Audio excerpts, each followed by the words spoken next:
আজি আমাৰ মুখ্যমন্ত্ৰীৰ নিযুত মইনা আঁচনিখন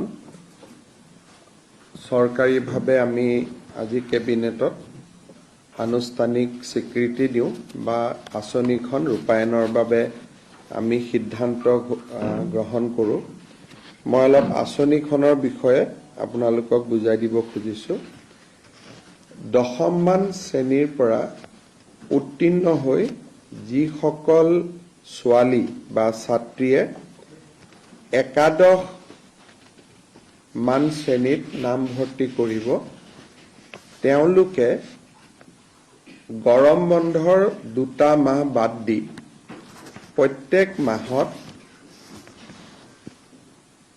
তেওঁলোকৰ উচ্চতৰ মাধ্যমিক শিক্ষা শেষ নোহোৱা পৰ্যন্ত প্ৰত্যেক মাহত 1000কৈ টকা চৰকাৰৰ পৰা লাভ কৰিব।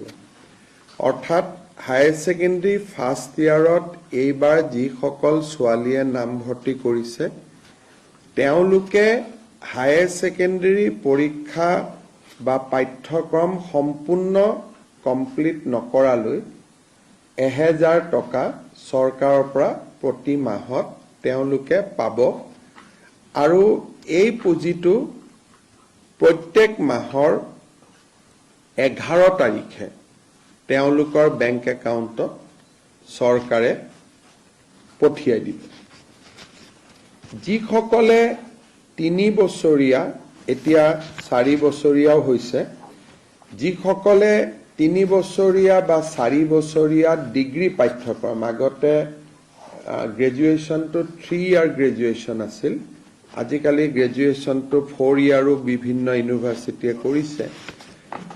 যিসকলে 4 বছৰ বা 3 বছৰ গ্ৰেজুৱেশ্যন পাঠ্যক্ৰমত পঢ়িব হায়াৰ ছেকেণ্ডেৰী পাছ কৰি, প্ৰত্যেকগৰাকী ছোৱালীয়ে প্ৰথম বৰ্ষত নাম গ্ৰহণ কৰাৰ লগে লগে প্ৰত্যেক মাহত 12,1250 টকা চৰকাৰৰ পৰা লাভ কৰিব।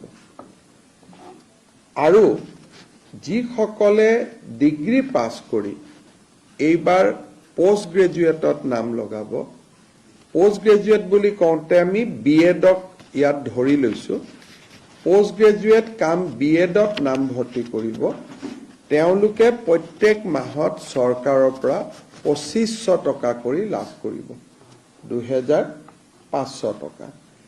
অৰ্থাৎ হায়াৰ ছেকেণ্ডেৰী পঢ়িলে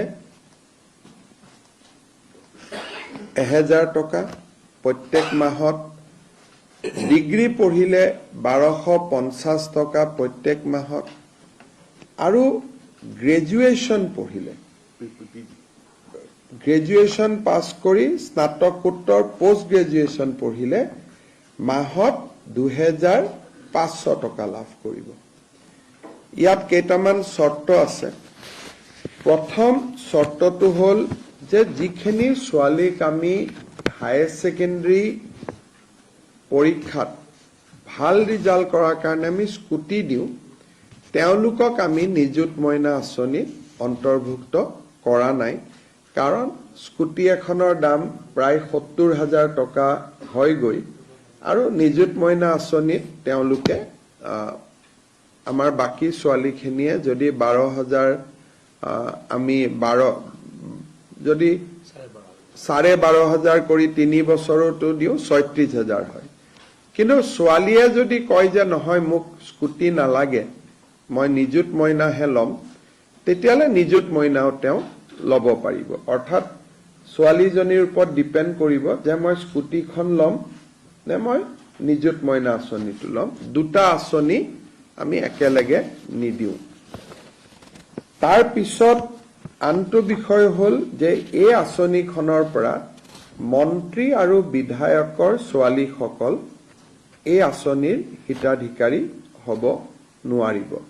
অৰ্থাৎ 126 জন যি বিধানসভাত বিধায়ক আছে, তেওঁলোকৰ ল'ৰাটো নহয়, ছোৱালী যদি বা সাংসদ যদি তেওঁলোকৰ ছোৱালী যদি আমাৰ কলেজ ইউনিভাৰ্চিটিত পঢ়িছে, তেতিয়াহ'লে তেওঁলোকো এই আঁচনিৰ হিতাধিকাৰী হিচাপে স্বীকৃতি নহ'ব। আৰু যোনে প্ৰাইভেট স্কুল কলেজত ফিজ দি পঢ়ে, মই প্ৰাইভেট কলেজত নাম লগাইছো, মই মাহত 10,000 টকা কলেজখনক ফিজে দিওঁ, ৰয়েল গ্লোবেলত পঢ়িছো, কাজিৰঙা ইউনিভাৰ্চিটিত পঢ়িছো। প্ৰাইভেট ইউনিভাৰ্চিটি আৰু প্ৰাইভেট কলেজখিনিৰ ছাত্ৰ ছাত্ৰীয়ে বা ছাত্ৰীয়ে এই আঁচনিখনৰ হিতাধিকাৰী বুলি বিবেচিত নহব। কিন্তু ভেঞ্চাৰ কলেজত যদি কোনোবাই পঢ়ে বা ভেঞ্চাৰ হায়াৰ ছেকেণ্ডেৰী স্কুলত পঢ়ে, ভেঞ্চাৰ জুনিয়ৰ কলেজত পঢ়ে, তেওঁলোক এই আঁচনিখনৰ হিতাধিকাৰী হ'ব। এই আঁচনিখনৰ হিতাধিকাৰী হ'বৰ বাবে আমি একোখনকৈ প্ৰপত্ৰ পূৰণ কৰিব লাগিব। জুলাই মাহত যিহেতু এডমিশ্যনৰ প্ৰচেছ চলি আছে, সম্পূৰ্ণ পোষ্ট গ্ৰেজুৱেশ্যন কমপ্লিট কৰিবৰ কাৰণে, এডমিশ্যন কমপ্লিট কৰিবৰ কাৰণে আগষ্ট মাহ পৰ্যন্ত যাবগৈ। কিন্তু আমি জুলাই মাহৰ পৰা এই এডমিশ্যনৰ প্ৰপত্ৰসমূহ আমি বিতৰণ কৰিম। একোখন এৱাৰনেছ মিটিং হ'ব আৰু কলেজ আৰু ইউনিভাৰ্চিটিত এৱাৰনেছ মিটিং কৰি, বিশেষকৈ নৱাগত আদৰণি সভা আদিত, যিহেতু এইটো ফৰ নিউ এডমিশ্যন হ'ব, গতিকে তেওঁলোকক যাতে আমি এৱাৰনেছ ক্ৰিয়েট কৰিব পাৰোঁ, তাৰ কাৰণে একোখন এৱাৰনেছ মিটিং হ'ব। এই গোটেই আঁচনিটো বাল্য বিবাহৰ বিৰুদ্ধে প্ৰস্তুত কৰা এখন আঁচনি। গতিকে বিবাহিতা ছাত্ৰী এই আঁচনিৰ বাবে হিতাধিকাৰী নহ'ব। কিন্তু পোষ্ট গ্ৰেজুৱেট পৰ্যায়ত বিবাহিতা ছোৱালীয়েও এই আঁচনিৰ সুবিধা ল'ব পাৰিব। কিন্তু হায়াৰ ছেকেণ্ডাৰী আৰু ডিগ্ৰী পৰ্যায়ত, যিহেতু আমাৰ গোটেই কথাটোৱে হ'ল যে ছোৱালীক যাতে দেউতাক মাকে সোনকালে বিয়া পাতি নিদিয়ে, গতিকে যিসকলে বিয়া কৰাব তেওঁলোকে বা বিবাহিতা ছাত্ৰী হ'ব, তেওঁলোকে এই আঁচনিখনৰ সুযোগ নাপাব। আৰু যদি আপ টু ডিগ্ৰী পঢ়ি থাকোঁতে মাজতেও বিয়া হৈ যায়, তেতিয়াহ'লে ৰিনিউৱেলত তেওঁলোকে